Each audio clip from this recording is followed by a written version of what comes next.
嗨，大家好，我是石宇。我们今天继续布拉卡蔚蓝档案。蔚蓝档案，它是一个健康向上的游戏，它是一个健康向上的游戏，它是一个健康向上的游戏啊！对，这个对了嘛，是个健康向上的游戏，这个才对嘛。法国著名雕塑家罗丹就这样说过啊，这个美是到处都有的。对于我们的眼睛，不是缺少美，而是缺少发现。伟大的佛教经典中也有这么一句话呀，就是心中有佛，所见万物皆佛。你看这4名阳光向上的玩乐队的女高中生，在快乐地吃着惠方卷啊，这是日本结婚时候的传统习俗啊，对着每年的这个惠方啊，一定要一口全部吞下，让新的一年充满好运。大家一起来为未来祈福，哎呀，这是多么阳光向上啊！只要你的心里是阳光的，你看到的东西那就是阳光的。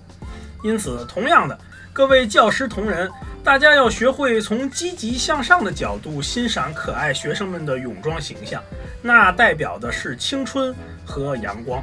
所以，当你发现忍它的发音和妊娠的妊一模一样的时候，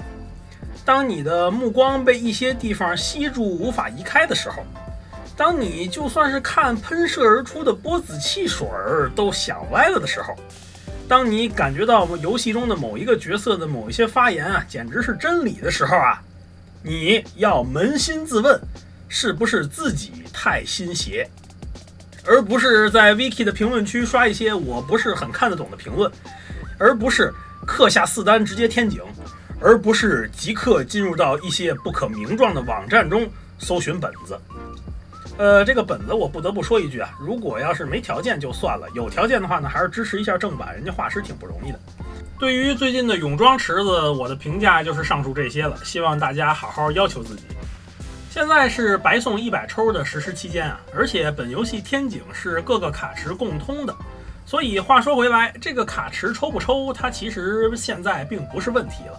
在上述2个条件的加持下，大多数老师呢，估计是都可以顺利的将2个人全部获得的。对于我们下来的学生名部来说呀，人数自然是多多益善不假，可是这个人员一暴增，即使是资深老师也难免面对报告书不足的问题。尤其是近期大批新人老师加入，就更加加剧了这个话题的重要性。于是这一期比起该抽谁，也许是夹杂着个人感受的优先培育谁这样的脉络来进行。不管是该优先抽谁还是优先培育谁，大原则呢，就像我开篇所说的一样，这个游戏的本质啊，它是一个积极向上的下体游戏，所以自不必提，老生常谈的是在您的下体这一关已经通过了的前提下，我们再来进行泳装伊兹娜以及泳装7岁的强度介绍。泳装伊兹娜因为人忍，所以被叫做水人忍。对不起，这是一句病句。它和原版一样，是 front 位置的神秘属性的 attacker。从它可以降低对方的会心伤害抵抗率，以及每打出25次会心就会增加攻击速度这些地方来看，它在本质上呢是一个会心系的 DPS。但是明明如此，除了纸面会心值比较高以外，也仅仅是装备栏的第一个手套类装备能够再次加强会心相关的属性了。对会心值很依赖的同时，技能和专属武器却都不增加，只不过它的武器分类上呢是 SMG， 因此从游戏机制上来说，比其他的武器更好出会心一些。但是呢，这也仅仅是聊以自慰了。在以上的前提下，由于减少会心抵抗这一个效果是全队通用的，你甚至可以把它定位为了队友打出高会心伤害的半辅助。在组队的时候能够辅以亚子，那么整个队伍的会心伤害就一定能再上一个大台阶。此外，水人忍的大招只有2费，这也是一个闪光点，它会让卡组的过排变得更加顺滑。在2费的技能伤害中呢，伤害效率也是不错的。总结下来，这是一个相当具有攻击性的同时，辅助性能甚至更加亮眼。在这个会心伤害为主流的时代，只要有空位就可以考虑上场的程度的神秘属性的 DPS。下面来说一说它的缺点，它明明是一个最前面的伤害输出角色，却并没有什么亮眼的生存手段。水忍忍的纸面回避值不错，以及第2装备栏的发卡可以增加血上限，但是在防御性能上也就这2点可以拿得出手了。万一控制的不好，成为敌方的集火对象，让水忍忍接住大量火力的话，瞬间蒸发的可能性是很大的。这一点其实和原版忍忍是很相似的，需要多加注意。顺带一提啊，蔚蓝档案实在是个良心游戏啊，居然附带免费 SMR， 有机会大家一定要听听。下面是泳装7C， 战斗位置和攻防属性与原版一样，只是变成了 supporter。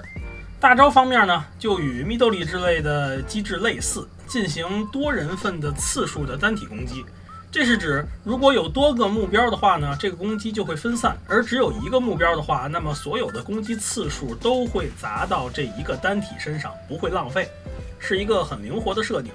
如果目标是 CC 状态的话，那么伤害还会翻倍。而且水千式的大招自身啊，就是附带 CC 效果的，因此如果没有任何其他干涉，而且目标是 CC 效果有效的话呢，那么它的大招的单体倍率是5倍的纸面单次伤害倍率，辅以其他技能的配合，还会附加恶寒的持续伤害，使得它的伤害远远大于面板。这样看来，水千式是一个可以顾及多个敌人的情况的高火力单体的 attacker。明明是那样子的才对，但是啊，事实上它的大招费用太高，6费。尽管存在着减费手段，但是围绕着水千式构筑一整套体系，是否效果优于其他也很难说。以及对于那些没法 CC 的对手，伤害比费用的效率就显得过低了。而且它的大招范围也比较小，装备上呢也不匹配它的定位。非要说的话，它给我一种在设计上就没有找准自己定位的感觉。如果是字面上写的那样是 supporter 的话，它的 CC 效能应该再加强，比如大招少打一点伤害，少一点费用，就把这一份啊强化到 CC 性能上面之类的。而如果是现在的技能给人的观感来看，它应该是 attacker 才对，那就应该把没用的部分剔除，做一个明明白白的 attacker 也不错。可能啊，策划在设计千世的数值的时候，就像千世本人一样，稍微有点飘飘的、呼啊呼啊的天然了一下啊，就导致成现在这个样子也说不定。总的来看，它是属于少有的换装之后不如之前的角色之一。本来在千世的情报放出的时候，大家还认为他可能在佩罗罗基拉的战斗中呢有一席之地，可惜后来也被证明啊，其实没有他也行。最近日服推出终章，所有总力战的 BOSS 他们的护甲都换了一种类型，作为色彩某某某登场。其中呢就有大家认为水千是可以上场的地方啊，结果经过证明又是普普通通，没有他也行。但是这又如何呢？回忆大厅啊，回忆大厅，哎，不行，这个强度介绍它是不能提下体的。但是啊，最后还是要提醒各位老师一句，就算把手机屏幕或者显示器给掰成45度角，你使劲的往里边看，你也是看不到的。哎呀，可恶，我明明知道，但是为什么我还是控制不住呢？